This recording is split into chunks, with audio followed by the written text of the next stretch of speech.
patay na sira. Good.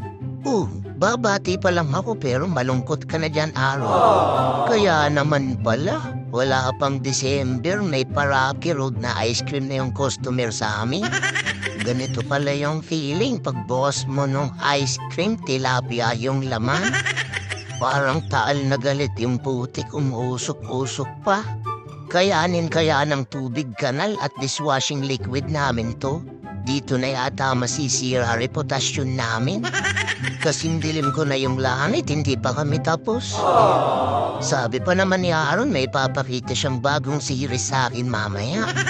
Ayan, nagalit tuloy si Aaron, binakwas lahat ng kahanong motor. Buti na lang wala si Anoy, kung hindi, sa junk shop na naman bagsak nito. Hala, nandiyan ka pala. Sa'yo pala tumatama yung hangin ng basuka. Buti pa yung kahanang motor, habang tumatagal namumuti.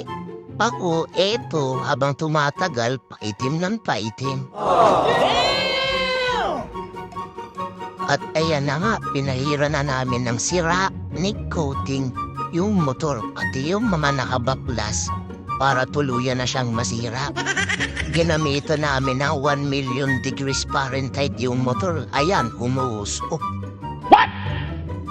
Pagkatapos ihawin, pinalik na namin lahat ng tinanggal namin.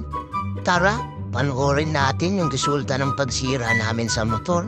Tignan ko yung maninira ng motor dito. Doon tayo sa trusted na naninira ng motor. The trap is sprung.